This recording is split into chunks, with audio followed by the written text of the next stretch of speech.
ci coalition ci avenir am ci wàllu politique yan risque la nga jàpp ni war na ci mën a am ci décision boobu. risque de toutes les façons la politique est une activité boo xam ne elle est forcément pleine de risques, pleine de tensions, pleine d'imprévus. Donc loolu moom par nature la politique elle est comme ça ñi ko choisir xam nañ ne y a toujours des risques et des imprévus mais man ce que je retiens mooy l'effervescence politique gis nga décision bi mu jël ça ouvre maintenant le champ politique dans un sens de plus en plus comment on appelle ça encore de plus en plus dynamique léegi fi mu ne moom on est dans la politique la grande politique et l'intensification de la politique parce que mënoo réere mbir ne la décision du président ça casse Yewwi Askan Wi mais ça fracasse aussi Benno Bokk Yaakaar ça casse Yewwi Askan Wi parce que Yewwi Askan Wi en tant que coalition l'essence de cette coalition c'était quoi? Contre le troisième mandat, contre Macky Sall. Maintenant Macky disparaît, le troisième mandat disparaît. Léegi la coalition ce sera une coalition contre rien. Elle va lutter contre le vent. Macky part, le troisième mandat. Non, avec la participation de Ousmane Sonko. Non, attends. Dans les élections. Non, bu beneen volet la. ba ñuy créer Yewwi Askan Wi boobu Ousmane Sonko kenn jàppagu ko. moo tax ma ne la à l'origine la coalition Yewwi Askan Wi c'était pour combattre Macky Sall, c'est normal, c'est la vocation de toute opposition et aussi combattre le troisième mandat intensément. Léegi nag Macky dem na troisième mandat nekkatu fi kenn waxatu ko. Alors à partir de ce moment la coalition xam nga ne déjà elle est presque sans objet. Benno. Muy Benno. Alors léegi aussi du côté de Benno. Benno waaw. On est orphelin d'un président et d'un chef et de façon presque soudaine.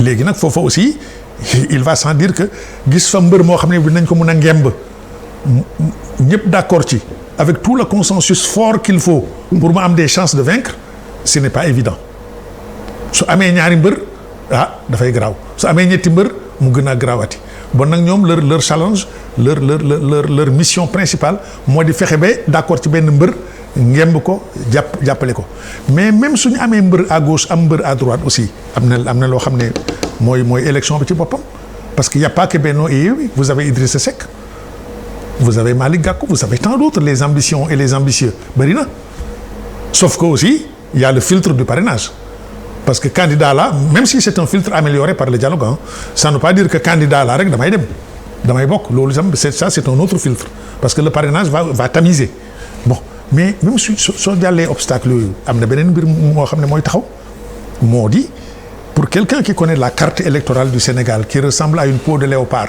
tellement elle est bariolée et déchiquetée ndax kenn mënut a tëb jàll au premier tour dans le contexte actuel c'est le sentiment des spécialistes on peut toujours se tromper alors à partir du moment où le jeu des alliances va fonctionner à plein régime mais je prends des exemples comme ça Amadou Ba su nekkee mooy mbër ñu ngemb ko côté Benno Bokk Yaakaar mais moom sans parler de l'équation PS boo xam ne mën nañ cee dellusi parce que le PS aussi c'est un casse-tête moom mais beneen on peut y venir mais admettons même que le casse-tête du PS soit surmonté et que moom mu nekk mbër mi pour mu jàll dans le contexte sénégalais actuel que ce soit moom que ce soit Idrissa Seck que ce soit Khalifa Sall que ce soit Karim Wade il faudra forcément négocier avec Sonko parce que c'est lui qui détient le bassin électoral boo xam ne bii il devient un arbitre du jeu moom parce que comme kenn mënut a jàll le premier tour Sonko il a son bassin électoral toog ci buntu bi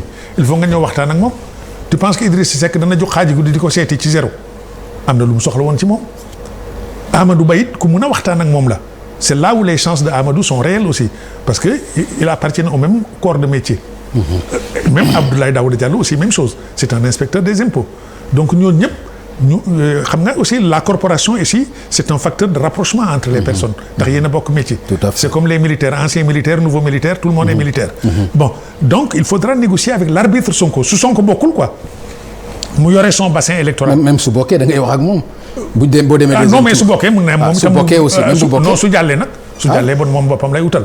mais dama ne admettons que Sonko bokkul. parce que la perspective c'est un peu ça. ndax une décision de justice si elle est appliquée intégralement et rigoureusement Sonko du bokk. En tout cas au moment où nous parlons sur le plan judiciaire son sort est scellé. bokkul du bokk. Son sort est scellé mais attendez quand je dis son sort est scellé, j'insiste sur le plan judiciaire. Mais puisque impossible n'est pas politique, parce qu'en politique tout est possible, la politique c'est de l'alchimie. Impossible n'étant pas politique, il se peut que mu bokk. Mais au moment où nous parlons sur le plan judiciaire, son sort est scellé. Bon su bokkul nag bon il va se poser en arbitre avec son bassin électoral, la jeunesse. Plus aussi vraiment les foules qu'il draine. Encore que foule c'est pas un baromètre, mais je veux dire son audience dans le pays.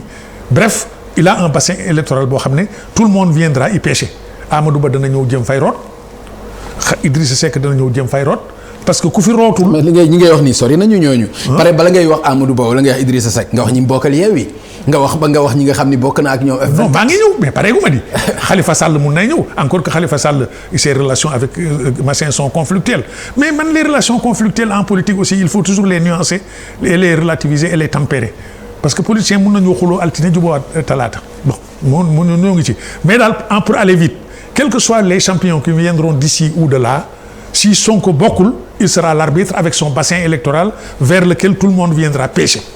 Voilà il faut nga ñëw napp fi, il faut nga ñëw root fi waaw loolu daal moom dëgg-dëgg